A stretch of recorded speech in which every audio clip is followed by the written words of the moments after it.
Why is it that mind, which is the most miraculous instrument, which is the most miraculous possibility in our life, has also become a misery manufacturing machine on this planet? Every kind of misery that human beings are going through is manufactured in their mind.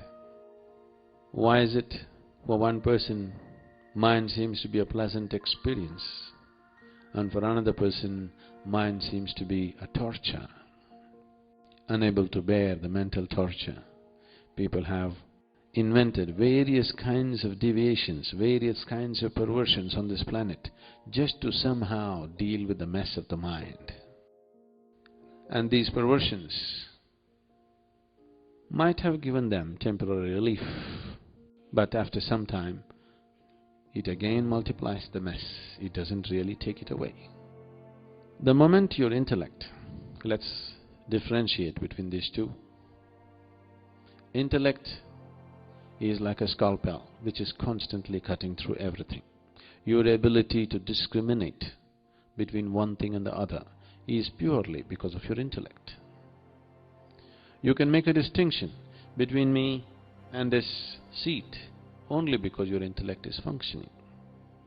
You know that you must come through the door, not through the wall, only because your intellect is functioning. Without the activity of the intellect, you cannot discriminate. So the basic process of discrimination, setting things apart, is happening because of the intellect. So this is like a scalpel which is cutting everything to give you some sense of perception. You cut a cake today, tomorrow you cut bread, day after tomorrow you cut something else.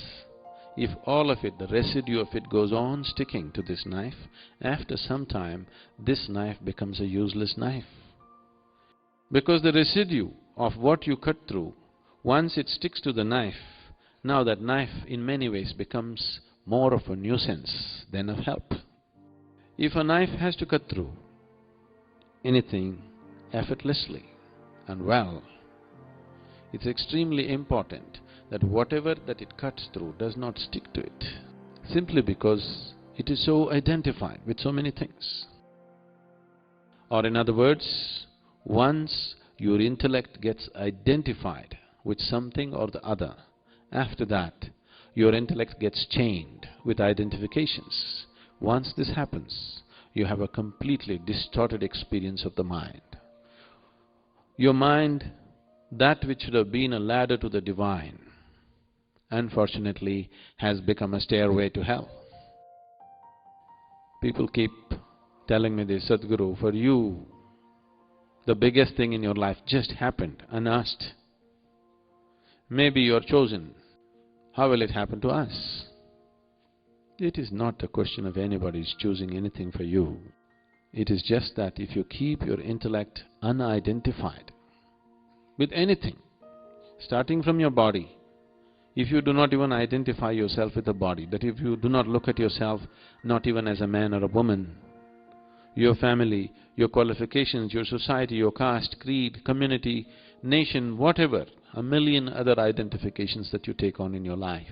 If you do not identify your intellect, or if you do not encumber your intellect with any of these identifications, every human being will naturally lead himself on to his ultimate nature. There is no other way. So if children are brought up without any sense of identity, you will see every human being will naturally lead himself towards his enlightenment. So the circus of the mind, if you have to experience it as a miraculous, coordinated activity rather than as a mess, the most important and crucial thing is your intellect is not identified. Because once it's identified, your perception is so distorted, and this distortion permeates into every aspect of your life. Once your intellect gets identified with something, then you are all messed. So this identity is not on one level, it is on many, many, many levels. Because of this complex system of identification, you are in a complex mess. Our ways of thinking and feeling are so deeply identified with things we are associated with. Our body, our parentage, our children, our wife, our husband, our home. Not just that, with just about anything. I remember my grandfather used to always eat in a gold-rimmed plate. He was a very rich man and a very proud man. If at any time, for some reason, even when he travels, another traveling gold plate has to travel with him, suppose that plate is not there, he just won't eat. He cannot eat. The same damn food. What is the problem? Whether you eat in a gold plate or a steel plate. Okay, you want to do things in style, it's okay. But the identification with something as simple as that is so deep that if he eats on another plate, he will become sick. His stomach will be disturbed. Your identifications are so very deep with big things and small things.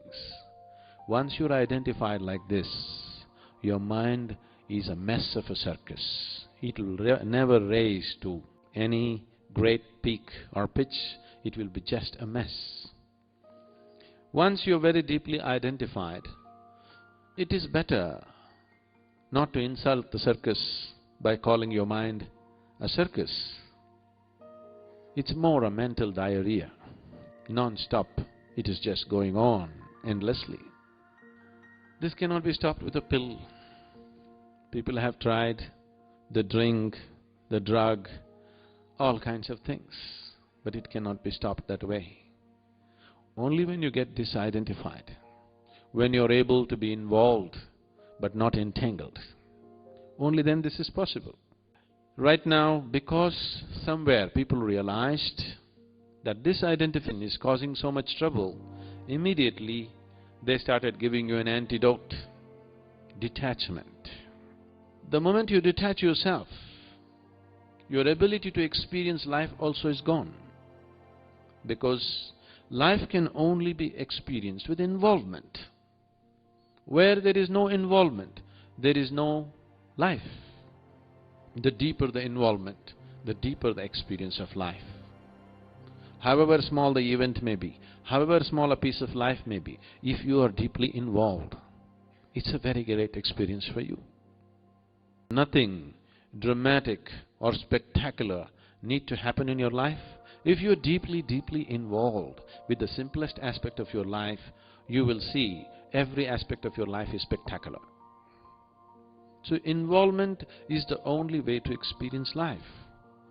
No involvement, there is really no life.